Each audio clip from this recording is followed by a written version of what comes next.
All right, welcome everyone. Thank you so much for joining. We're still going to wait another minute or so for folks to populate into the room. I know it can take about a minute for everyone to transition over from wherever they're coming from into this Zoom webinar. We are really, really thrilled to be able to put on this event. It's really a neat and special summer event for us.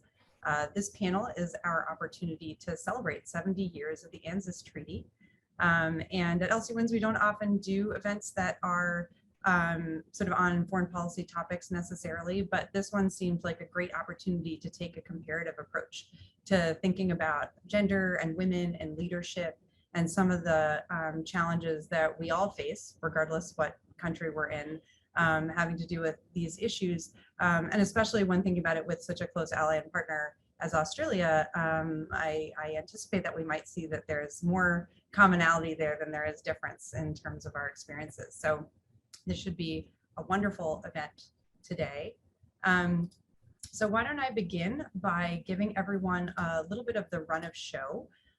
We have some wonderful videos that have been provided by the ambassador from Australia to the United States, and I will play that for you in just a minute. And then we also had some recorded remarks from Senator Joni Ernst, who unfortunately couldn't be with us today, but really wanted to lend her voice to this conversation. So in about a minute, I will start with those.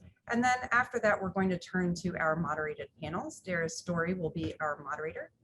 And we have Ambassador Julianne Guivarra, Major General Michelle McGuinness, Representative Chrissy Houlahan, and Ambassador Nina Hachigian, who will participate in the panel today. Should be a wonderful event. So as people are still joining us, I will actually just start to share our remarks from Ambassador Sinodinos from Australia. So please hold on while I go through the technical exercise of sharing my screen and that video. I hope you all enjoy. Hello, and thank you all for joining this panel discussion on women in global security. I want to thank our panelists and attendees for taking time out of their busy schedules to be with us today. I'd also like to thank the Leadership Council for Women in National Security for their incredible work in helping to host today's event, and Senator Joni Ernst, who, like myself, could not be here today, but has graciously provided us with opening remarks. This year marks the 70th anniversary of the signing of the ANZUS Treaty and the formalising of the alliance between Australia and the United States. This alliance, which is built on shared values and shared interests, is a cornerstone for peace and security, particularly in the Indo-Pacific. Men and women from both the United States and Australia have fought together side by side in every major conflict since the First World War. Women from both of our countries have played an incredibly valuable role in each of these conflicts, ensuring that their voices and perspectives are heard in both the national security and peacemaking processes is a priority for both nations, as evidenced by the Women, Peace and Security Initiative here in the United States and Australia's second National Action Plan on Women, Peace and Security, which was published earlier this year.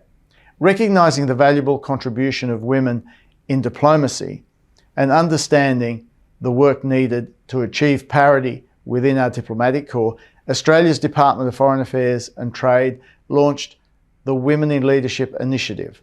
The initial target for the initiative was to see roughly 40% of positions within DFAT Senior Executive Service and Heads of Mission staffed by women, a goal the department has now succeeded. Thank you, Francis Adamson, for your leadership on that. And as Ambassador, I'm proud that our embassy here in Washington, DC, has strong representation within the Women in Leadership Initiative. I also realise there's still plenty of work that needs to be done in order to achieve full parity within the fields of diplomacy and national security. I support the Male Champions of Change, a concept given voice in Australia as one more way to promote gender equality by men supporting and promoting opportunities for women's participation across a variety of fields. I hope you all enjoy today's discussion. I can't think of a time when it's been more relevant, and I look forward to finding ways for our two countries to continue to cooperate across this broad topic. Thanks again for being with us. Hi, with apologies, I realized there was a little bit of a sound issue with that. I'm going to play Senator Ernst's video now, and I hope we fix the sound with many apologies to everyone. Hello, everyone. This is Joni Ernst, Junior Senator from the great state of Iowa. I'm sorry I can't be with you all in person, but I'm pleased to be able to say a few words for today's panel hosted by the Embassy of Australia, Women in Global Security. It is an honor to join you all today and to celebrate the 70th anniversary of our military alliance and partnership that's grown into a critical friendship. As some of you may know, in 2003, when my daughter Libby was just a little girl, I deployed to Kuwait during Operation Iraqi Freedom, running supply convoys into southern Iraq. Today, I'm grateful that women proudly serve our nations in uniform, but as we all know, that wasn't always the case. When the unit I served in was first formed, it was all male. In fact, at the time, while men had a large locker room, the women's bathroom was, quite literally, in a broom closet under the stairs. But that didn't stop us. When we deployed to Iraq and Kuwait, regardless of rank or gender, each of us carried our own weight. Out of the 150-person unit, just 18 of us were females. I was proud to go on to serve 23 years in the military, retiring with the rank of Lieutenant Colonel in the Iowa Army National Guard. Today in 2021, I am extremely proud to say that one of the young women in West Point's rising senior class is my own daughter, Libby. Women comprise 25% of her class, the largest percentage of women in a class in the United States Military Academy history up until then.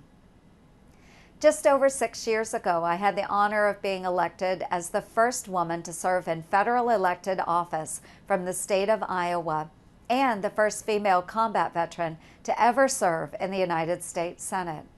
Now in the 117th Congress, women make up just over a quarter of all members, the highest percentage in U.S. history. In fact, for us Iowans, we made history this past year too.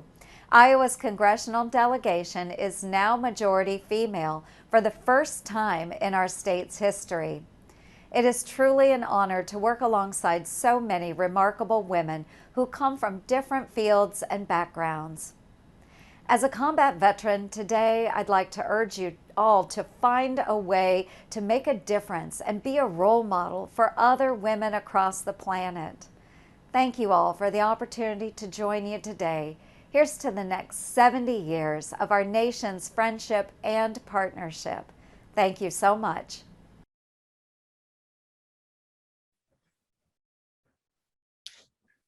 All right, so thank you so much to the ambassador and to the senator for their opening remarks. It is now my great pleasure to introduce our moderator for our wonderful panel. Sarah Storey is the Chief of Congressional Liaison at the Embassy of Australia in Washington, D.C., where since mid-2018, she has increased the Friends of Australia caucus in Congress to 88 members and analyzed the 2018 midterm and 2020 general elections. National security work has pervaded all four of her overseas postings for work in Canberra and as advisor to former Australian Foreign Minister Julie Bishop. She'll soon be leaving Washington, sadly for us, to take up the role of Deputy Chief of Mission in New Delhi. Over to you, Sarah. Thank you so much, Lindsay. And I know that we had a few technical issues with the ambassador's video, but part of his message was thanking you and the Leadership Council on Women in National Security for co-hosting this fantastic event. I'd like to join you in thanking all of our panelists for joining us today. And I have to give a special shout out to Ambassador Julianne Guivarra, considering it is 6 a.m. in Canberra and the depths of winter. I understand it's still dark outside. So thank you so much for all of you for taking time out of your schedule. And I would like, first of all, to turn to Congresswoman Chrissy Houlahan. I'm really appreciative that Senator Joni Ernst was able to record some remarks for us. There are so many incredibly impressive women in Congress, and Congresswoman Houlahan is one of those women. She is an Air Force veteran, an engineer, an entrepreneur, and an educator who in her second term is continuing her career of service, representing Pennsylvania's 6th district as the first woman to do so. She serves very unusually on the House Foreign Affairs, Armed Services and Small Business Committees. She helped create the 4 Country Caucus, a bipartisan group of 21 military veterans. She has been active in securing gains for military women, including landmark inclusions in the National Defence Authorization Agreement on paid family leave and creating a pathway for women to enter the State Department with STEM backgrounds. Representative Houlahan is the daughter and granddaughter of Holocaust survivors. She grew up in a military family. Her father and her grandfather met when flying P-3s in the same Navy squadron. She earned her degree in missile technology engineering from Stanford with an ROTC scholarship, and that launched her service in the US Air Service and the Air Force Reserves. She later earned her MS in technology and policy from MIT. The Congresswoman has helped lead several thriving Pennsylvania companies, including one on basketball apparel and B Lab, the organization that launched the B Corporation movement. She went on to serve in Teach for America as a chemistry teacher, and then led and scaled a nonprofit helping thousands of undeserved students all across America build their literacy skills. So quite a body of work there, Congresswoman. Experience in the military, and I'd really like to hear more about that and your reasons for leaving. How have things changed since your military service, and how might they be the same?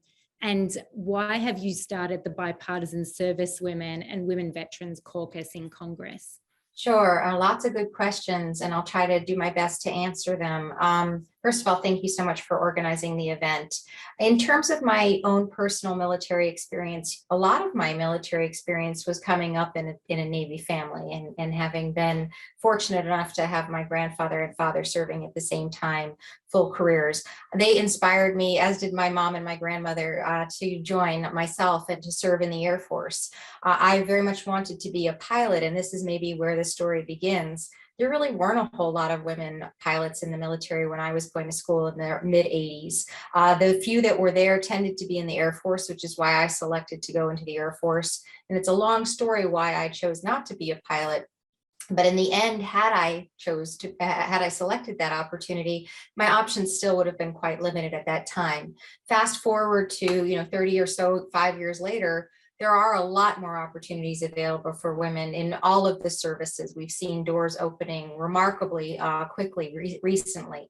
And so things have changed and changed for the positive, but a lot of things have kind of stayed the same. And those things that continue to stay the same is it's hard. It's really, really hard when I spoke to a young enlisted woman whose childcare opened at 5:30 in the morning, and she had to be on post at 6 in the morning for PT, and her childcare was off base because there was no on base or on post childcare available. And she white knuckled it every single day at 80 miles an hour trying to get on post. And this was a story of a couple months ago. So childcare continues to be an issue. Kind of the culture of the organization continues to be an issue. Seeing yourself and your superiors, I think, is really, really important so that you can look up and understand where you will be heading. I think that that's something that's really, really important in the military. And those are some of the reasons why I separated more than 30 years ago, was trying to understand how I could possibly do both, raise a young family, how I could possibly see myself in my senior officers, particularly as an engineer. There wasn't a whole lot of clear career projection for men or women. But the good news I'll leave you with is this. If you look in Congress right now, as Senator Mitchell said, now 25% or so.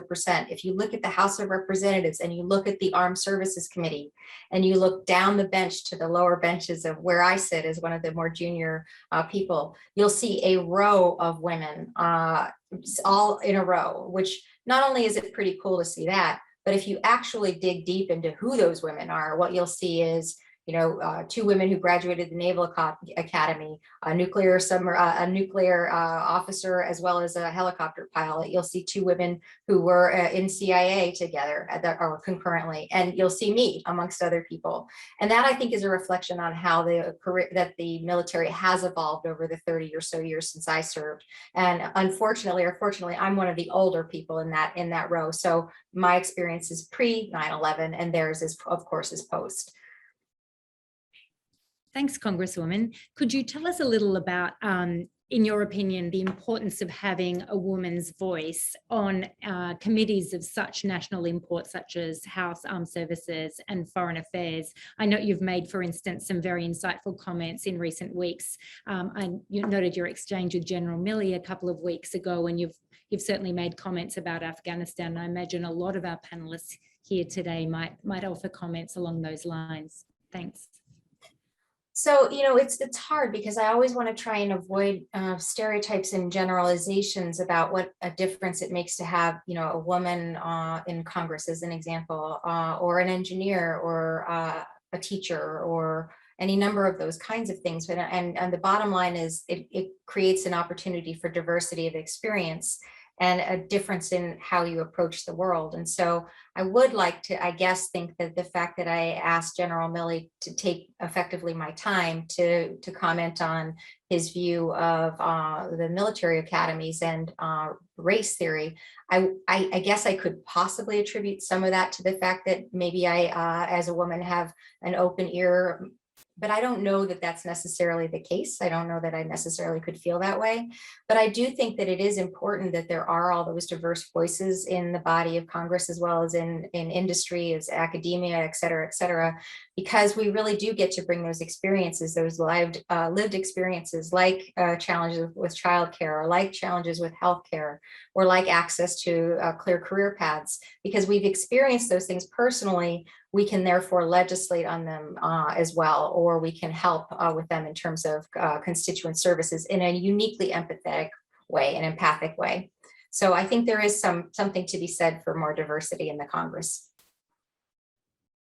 Thank you so much, Congresswoman. That's incredibly insightful. I would like now to introduce my colleague, Ambassador Julianne Guivarra, who's also a personal friend of mine. We happened to join the Foreign Ministry in the same year, just the other day. So Ambassador Guivarra is a senior career officer within Australia's Department of Foreign Affairs and Trade, where she's currently Australia's Ambassador for Gender Equality, the 4th such ambassador in our system. Most recently, she served as our ambassador to Spain. In that role, Ambassador Guivarra was our first female Indigenous officer. And on that note, I'd like to point out behind me our 2 Indigenous flags, the black, yellow and red, the Aboriginal flag, and the green, white and blue flag for the Torres Strait. And Ambassador Guivarra has heritage and connections in both of those communities. On that note, I would like to note that as ambassador to Spain, the defence was a central pillar in her work, with the Spanish company Navantia having built over 100,000 tonnes of our naval capability. While in Spain, Ambassador Guivarra was also central in responding to the consequences of a tragic terrorist attack in Barcelona, including our work in counter-terrorism efforts and providing support to Australian victims of terrorism.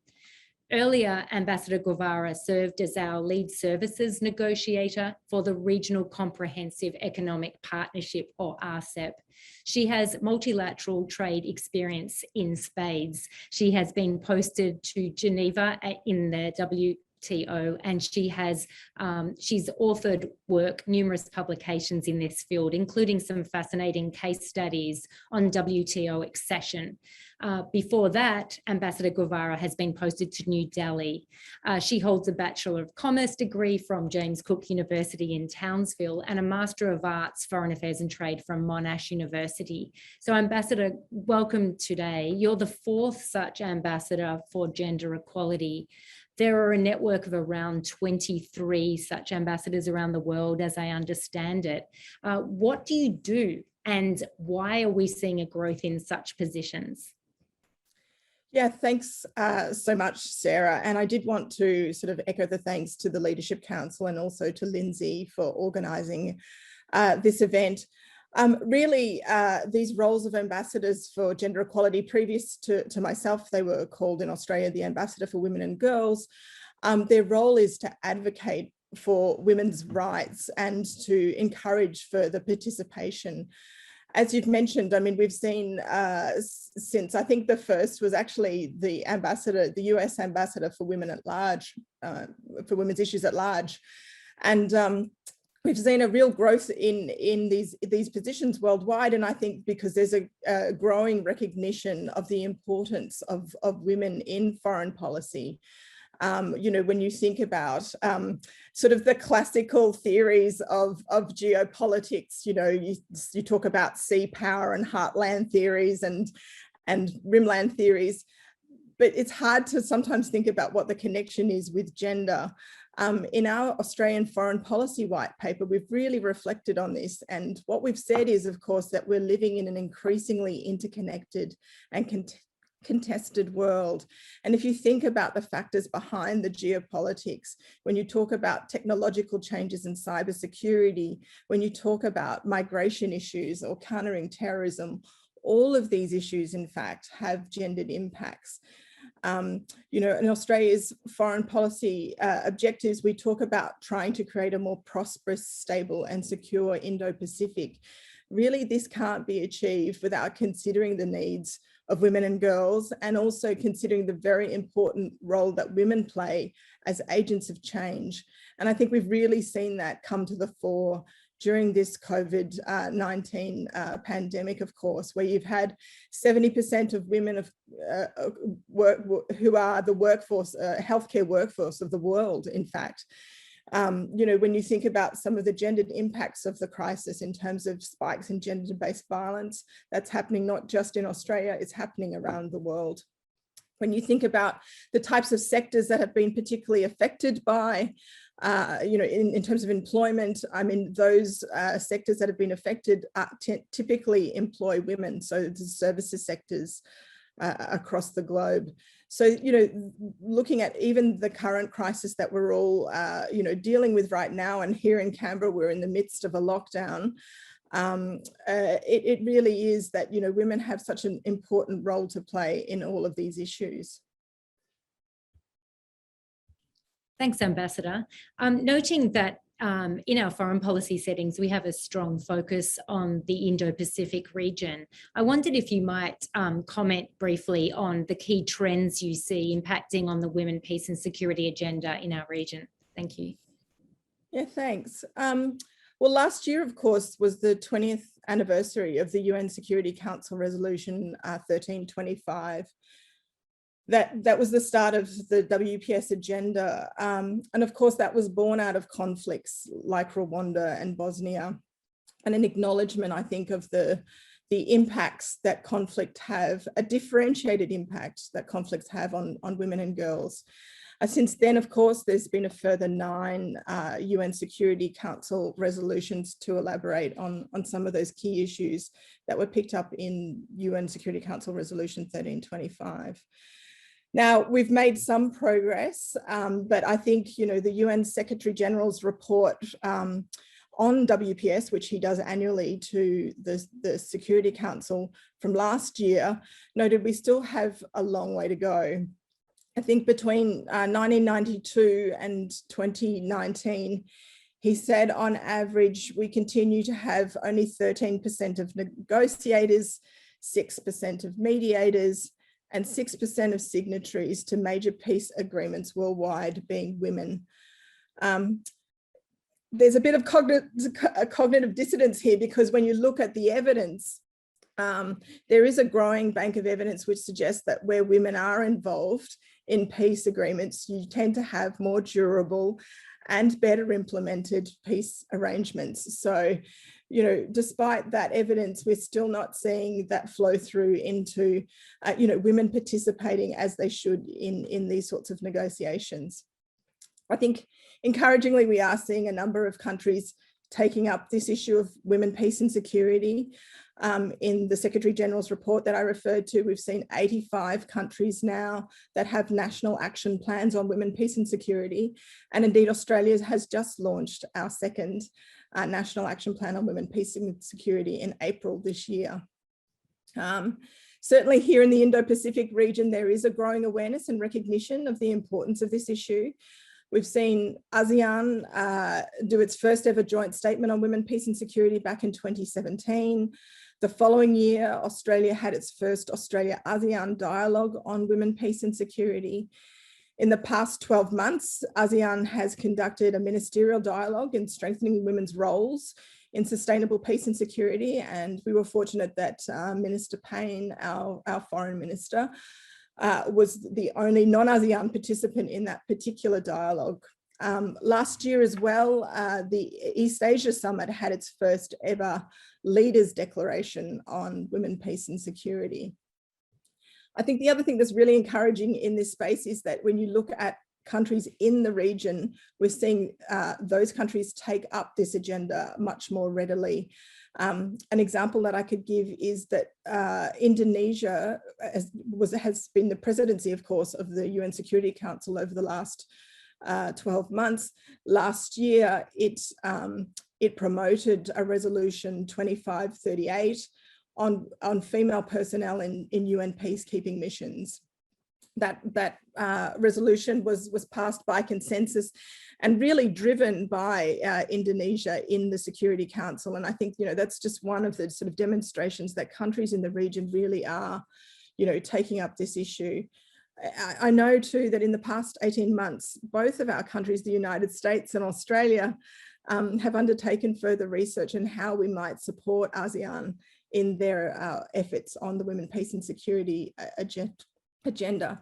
And certainly here in Australia, we're really looking forward to the prospect of having a second Australia-ASEAN dialogue on women, peace and security this year. In the Pacific, again, there's been an evolution in the WPS agenda. We saw the first ever regional action plan on WPS in the Pacific between 2012 and 2015. But since then, of course, we've had the Pacific Island Forum agree the Bowie Declaration on Regional Security, which has looked at security through a slightly different lens of both traditional and non-traditional security issues, including human security issues. And I think that's an area potentially where there is more scope to really interrogate and do more on women's role in security. I mean, even just during this pandemic, again, during COVID-19, Australia's Foreign Minister has convened Pacific Women Leaders meetings here in the region. She's done 3 of them to date. And that's culminated in a new development program in the region called Pacific Women Lead. It's a $170 million program over the next 5 years. And it really is to respond to the needs of women and girls in the region. I think, Australia, like the United States, is really keen to progress this agenda in our region. We considered the question, as I said, of advancing gender equality and women's empowerment as a really vital prerequisite to this issue of, encouraging a more prosperous, a more stable and secure Indo-Pacific region. So I think in terms of the future and where we're going, and particularly in terms of our relationship with the United States, I think there is much more we can do to cooperate in this space together. Thanks very much, Ambassador. Yeah, I very much agree. That was part of the Ambassador's message, our Ambassador to Washington, DC, just speaking to the 70th anniversary of the signing of the Australia-New Zealand-US Treaty. And this, we certainly have very many common shared values and shared challenges ahead.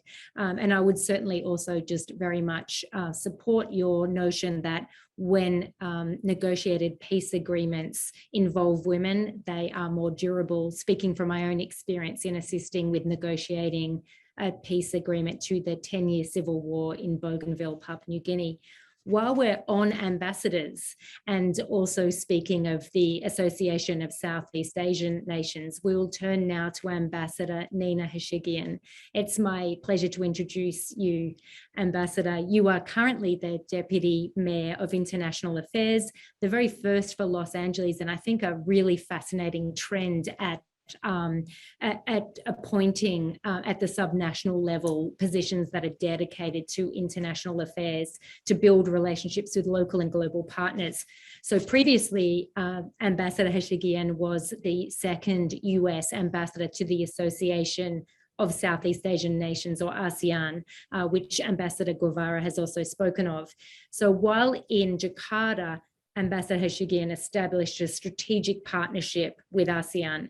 She held the first ASEAN Leaders Summit in the US and launched various initiatives, including the US ASEAN Women's Leadership Academy. If that wasn't enough, she grew the youth program to over 100,000, and for this she was awarded the State Department Superior Honor Award. Ambassador Hashigian has a reputation as a serial co-founder of platforms that advance women's interests. These include founding WASA, Women Ambassadors Serving America, and the Leadership Council for the Women in National Security, who of course are co-hosting this event. Earlier, Ambassador Hashigian was Senior Fellow and Senior Vice President at the Center for American Progress, focused on Asia policy and US-China relations, bit of a topical conversation there. She was the director also of the RAND Center for Asia Pacific Policy. She, in the Clinton White House, she was on the staff of the National Security Council, and she is the editor of Debating China, the US-China relationship in 10 conversations. She's an advisory board member of the Pacific Council on International Policy, for Foreign Policy for America, and National Security Action. And she's a member on the council, a member of the Council on Foreign Relations. She received her BS from Yale and her JD from Stanford Law School. Ambassador Hashigian, thank you for joining us today. I note that national security is still a male-dominated field. You are an exception to the rule, and in fact, all of our panelists here are. As I mentioned, you were an original founder of LCWINS. Can you tell us what need you saw for senior women in national security to still have advocates and folks who push resources towards achieving better gender parity? And why is it important to have women at the table? Thank you, and huge thanks to the Australian Embassy and to LCWINS. I'm humbled and honored to be with such incredible co-panelists. I'd say that while I was aware of the bias against women, unconscious and overt, and definitely had experiences as a young, policy advisor or whatever, of being interrupted, of being expected to be the one to take the notes and all that, I didn't really focus on the disparity among senior decision makers until I was an ambassador, and looked around and saw very few women, and even fewer women of color. I was the only woman of 11 ambassadors in Southeast Asia for a time, for example. And so there's clearly a problem. And this was in the Obama administration, which was really prioritizing diversity, and in a department that Secretary Hillary Clinton had headed up and put in many reforms, including, as the other ambassador referred to earlier, setting up an envoy for women's global issues. So while I was an ambassador, as you mentioned, I started the Women Ambassadors Serving America group, which was a really useful forum for women to talk about their, various common issues that they had. And then when I came back, I visited Washington and I talked to friends who are senior women in national security space, who had very similar concerns to me. But what really influenced me were conversations with young and mid-career women who, didn't know how to proceed, how to juggle work and care obligations, how to deal with harassment, the very same issues that, my generation and previous generations had dealt with. So a group of us, and it was really very much of a group effort, founded LCWINS, and we got the incredible Lindsay to be our executive director, and she has taken it to all kinds of new heights.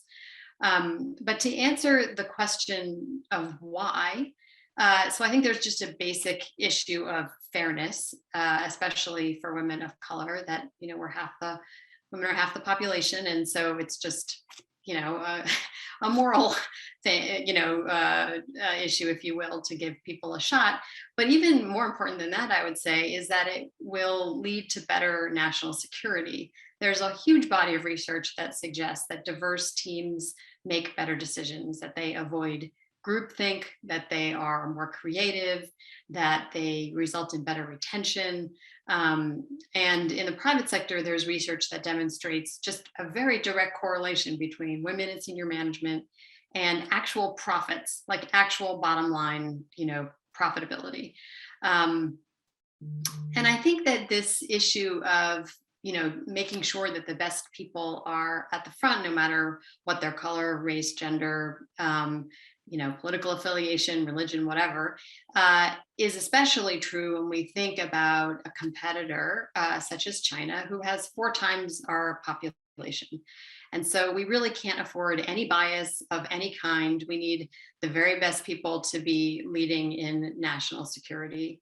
And some other reasons are just that if you have more senior women, they will be mentors and role models for the next generation. So it's you know, a cycle that can continue. Also, you know, just in terms of thinking of the United States and our face to the world, it really ought to reflect who we are as a country.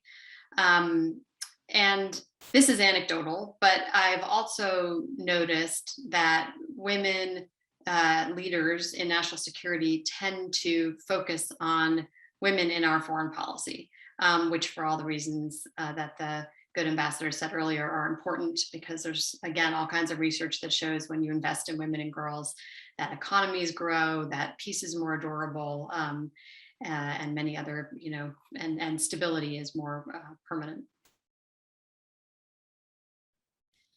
Thanks, Ambassador.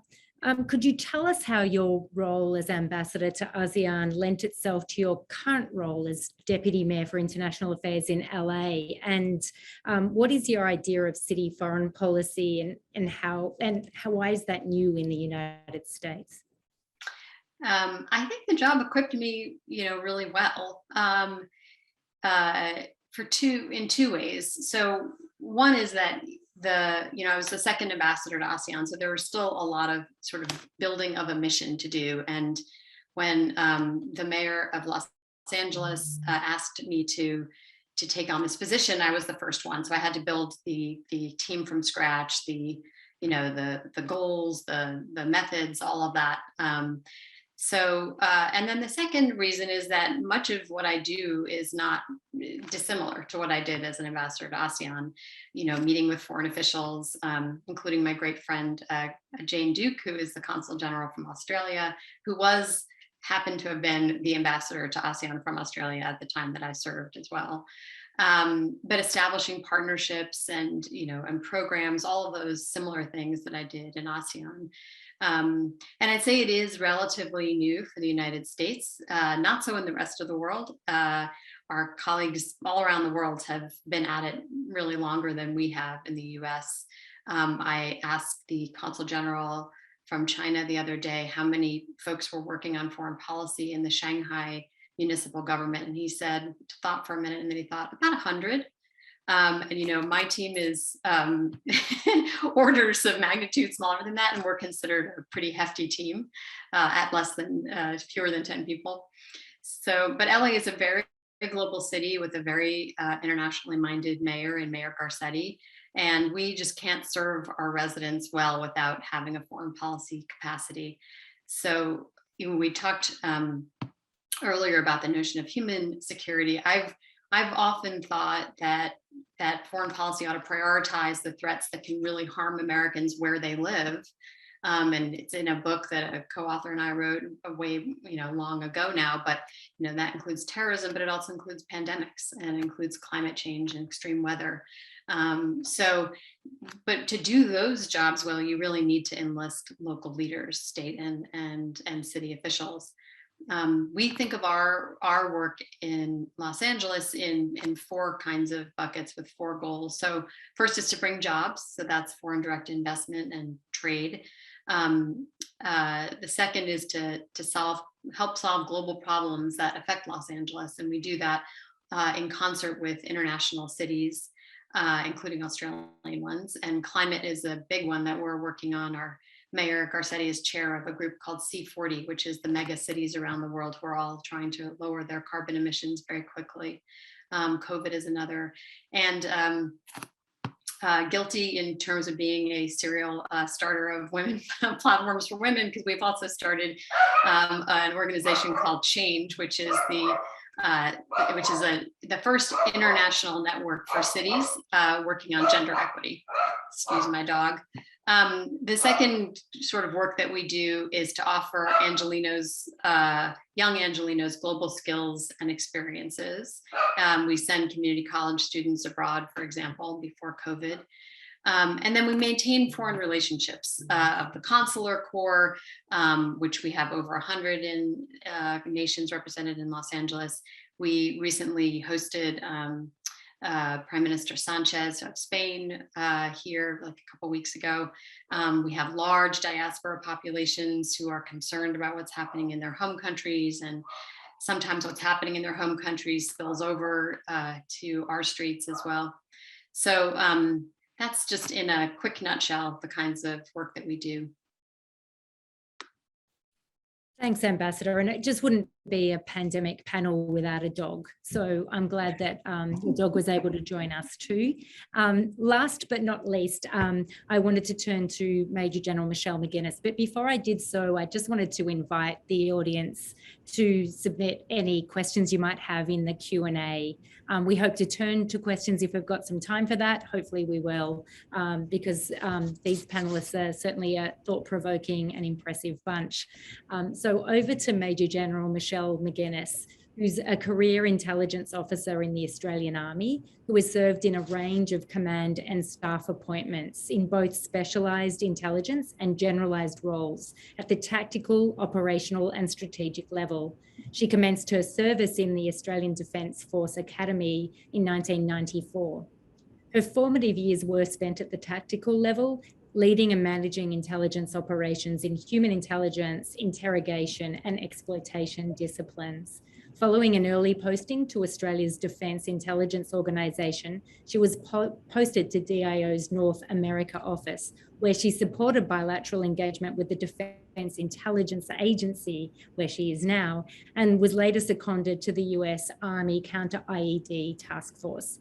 In 2014, she was appointed commanding officer for undergraduates at the Australian Defence Force Academy, so a nice connection in there with Representative Houlahan, responsible for military education and training for tri-service officer cadets.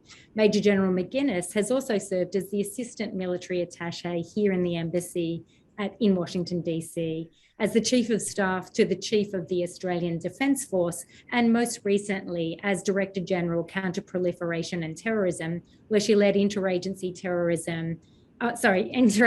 intelligence efforts supporting whole of government counter-proliferation missions.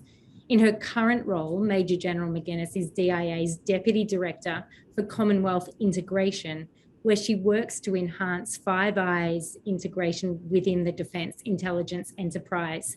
In the Indo-Pacific, Michelle has been deployed to Timor-Leste and the Solomon Islands. She holds an Australian Bachelor and Master of Arts, and in the US, a Master of International Public Policy from Johns Hopkins Sykes.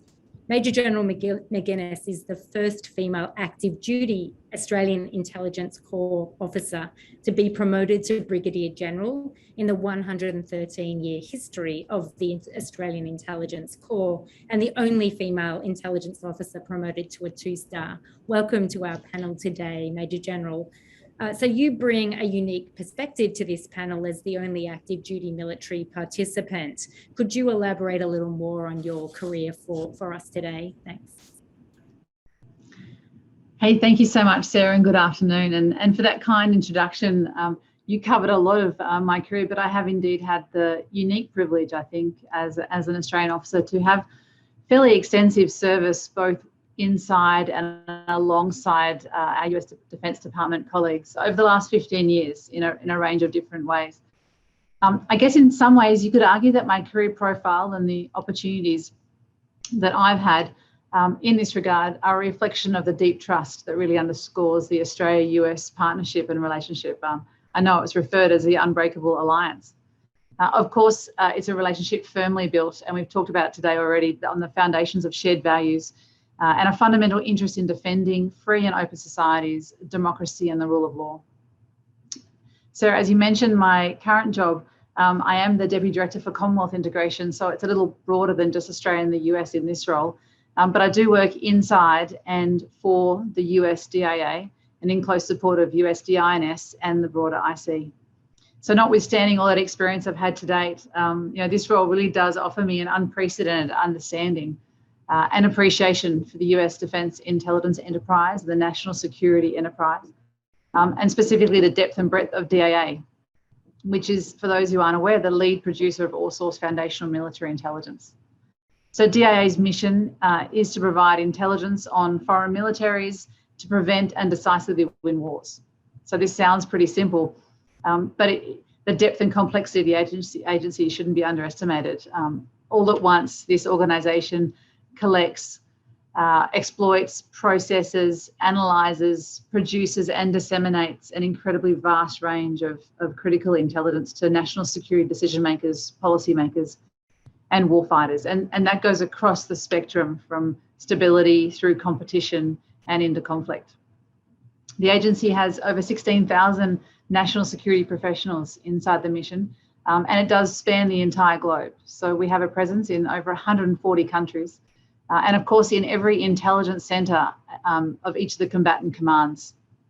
We're collectors, we're strategists, presidential briefers, logisticians, personnel and HR experts, STEM experts, specialists in advanced weapons, technical systems, just to name a few.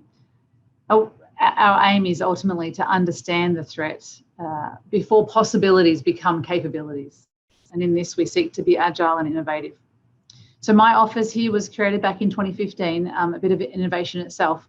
There is no equivalent across the broader IC or indeed within the other Five Eye partners.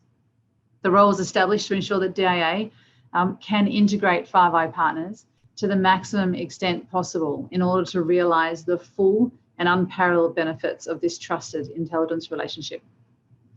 My role is to ensure that we are collectively optimised for maximum intelligence warning, collection, coordination, all source analysis, crisis planning, operational support, and of course, information technology and the things that actually underpin our governance. A specific effort that I can share with you is we're collectively preparing to receive an innovative DIA capability. It's called MARS, some might have heard of it, Machine Assisted Analytic Rapid Repository System. And this capability is going to fundamentally change the way we share information in today's instantaneous, data-driven world. And it's going to do that at the speed of machine, leveraging new technologies in order to gain the momentum, to gain and to maintain information advantage as we move forward, whether we're in conflict, competition or stability. So I hope this gives some insight into my current role, as well as the unique place that DIA holds in the intelligence community. I reflect the things that have been said already. I'm super excited to be participating in this panel. It's a true honour to be in this company. I reflect on what Lindsay said, and it was reiterated by the Senator that we have more things in common than we do different. And some of the changes we overcome, some of them still need significant work. But thank you, Sarah. Thanks very much, Major General. I was going to ask you a little bit more about gender and how you think that you can bring to bear your experience in deployments, perhaps, and how that could be relevant to your current role in the DIA. Oh, of course, look, I think it's been said already about the importance of being seen. I had that issue as a junior officer, and some say you can't be what you can't see. I'm here because of some amazing support from family through to mentors, leaders. The majority of them male. When I joined the Australian Army, I was 7%, women represented 7%. We're close to 15% now, 20% across the Defence Force, and much higher in the civilians. But I think that's important, both here in the agency and at home. As I said, it is a team effort. So many people have helped me through this process, and the challenges of childcare remain, the challenges of white knuckling it to work. I love that term because it just epitomizes much of my younger years. And I think that there's a period of time in a woman's career that coincides with establishing yourself as a professional and looking at options for motherhood and then potentially learning to be a mother. And I think in those first, in your 20s and 30s, you're at the greatest risk of institutional discrimination on those issues that are really, really hard to overcome. More broadly, it's been said by so many panel members, and there's so much experience here on the requirement for women in national school, a voice at the table, and that issue of understanding and having lived some of the challenges and being able to bring those issues to the table that are from experience. And I agree that it's not about just women, it's about diversity, and it's about the different experiences that are brought to the table. Thank you so much. Well, happily, we have one question in the queue. I'd encourage others to consider putting something in there should you wish. A question from Kate. For the panel, how can we support women leaders in other countries, particularly in countries in places where they may face more obstacles? And I guess front of mind for many of us this week is the situation in Afghanistan. Or how can we empower women and girls with healthcare education or access to information? I'll pass it over to you, panel. I'll take a quick crack at that from the Afghanistan perspective, because I'm sure everybody's hearts and minds are with the people of Afghanistan and the people who are still there who need help and support. We can do some things to help places like Afghanistan, particularly when we focus on women and girls. In a situation like Afghanistan, I would say that the nice thing about this conversation that we're having today is it's an indicator for how we can do things. We need to do them together. We need to work with our allies. We need to work with neighboring countries in the case of Afghanistan to find support systems for the refugees who are being displaced, women and girls included, to find support systems to help the NGOs that are still there to the degree that they're able to be, to work with our neighboring countries and friendly partners with whatever sorts of sanctions or responses that we can or should do in response to whatever will unfold in terms of the Taliban and the control that they wield on that nation. And so I think it's kind of nice to be able to talk and think, as many women do, collaboratively, cooperatively about this issue of making sure that when one group of people needs help and support, that we all are part of the village that helps and supports them. Yeah, Sarah, maybe if I could just add from Australia, I mean, obviously we've been really concerned about the rapid rollbacks that we are seeing, I suppose, in women's and girls' rights and access to services and public spaces in Afghanistan at the present time. You know, empowering women and girls has been a major focus of our development assistance program in Afghanistan for you know, 2 decades now, and we have done a lot in terms of trying to support women and girls who have been subject to violence. We've invested in girls' education, particularly in remote regions of Afghanistan. And we've also done lots of work in relation to improving sort of agricultural practices, because we know many of the women of those sort of remote regions, of course, that rural income is so important to the economic well-being of their families. So it's really, you know, we're really quite concerned about what we are seeing.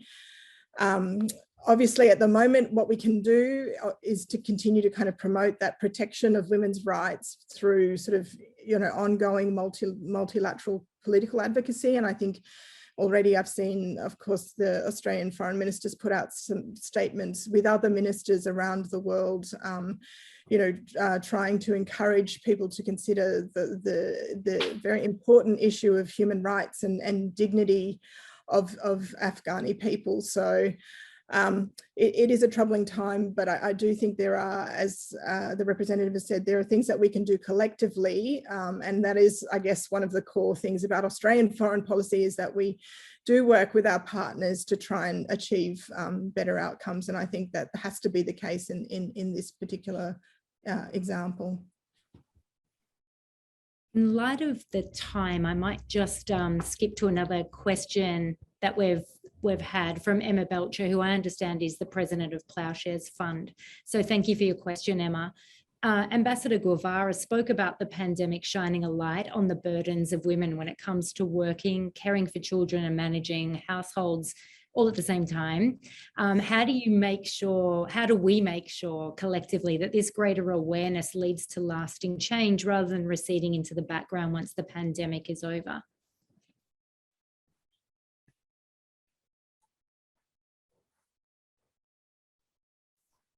I'm happy to try on that one too.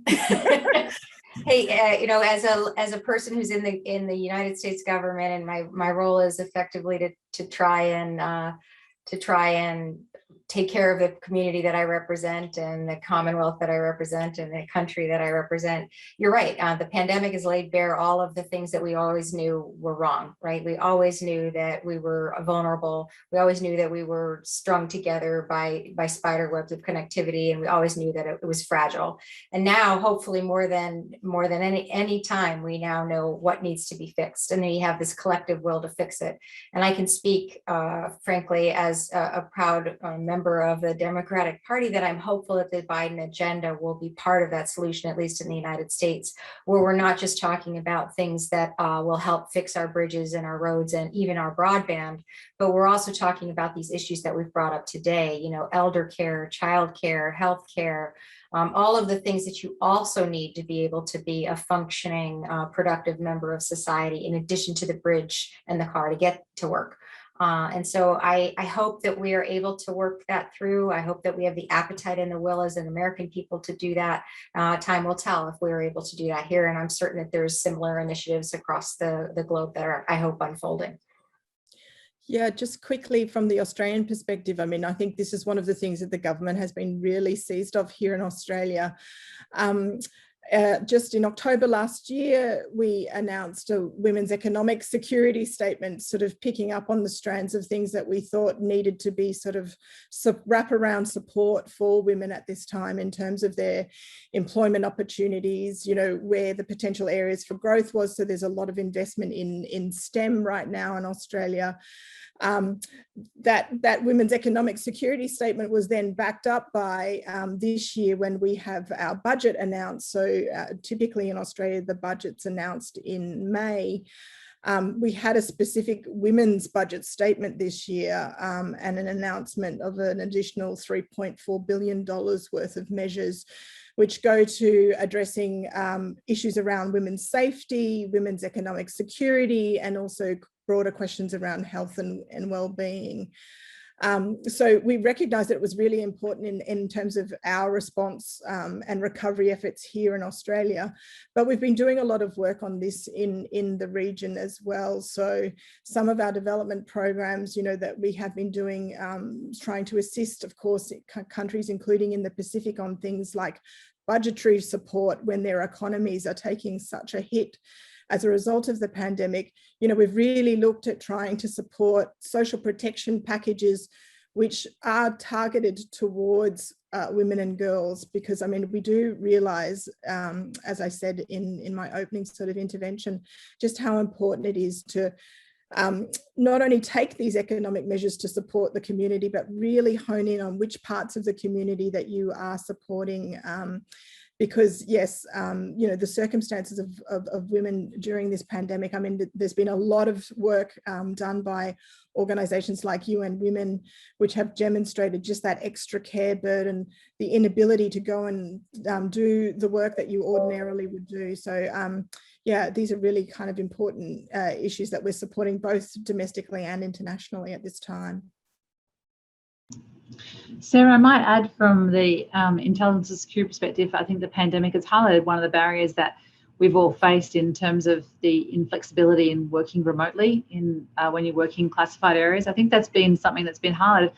It's an enduring challenge, but I also think it's forced us to find ways and to understand and value flexibility in other areas, identify exactly who should and shouldn't who does and doesn't need to always be in the office. So there have been some challenges that in that space have highlighted and will hopefully help us move forward in retaining women and other minorities through certain gates.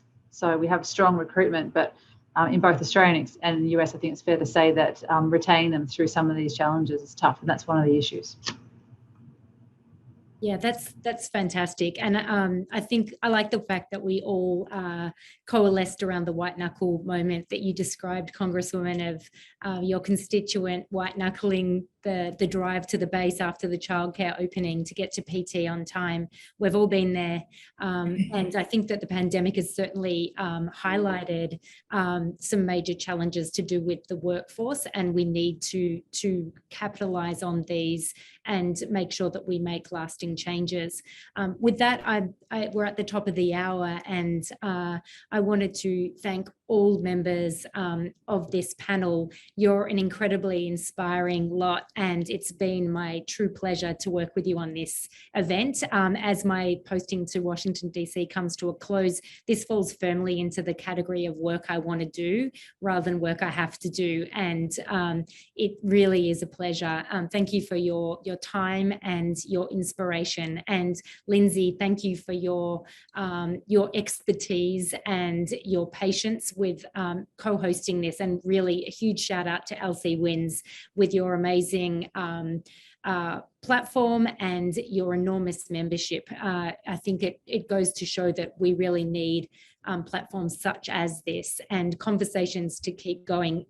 This conversation to me has really highlighted the commonalities between our countries in this 70th year of our ANZUS Treaty and how we face very common challenges and shared interests.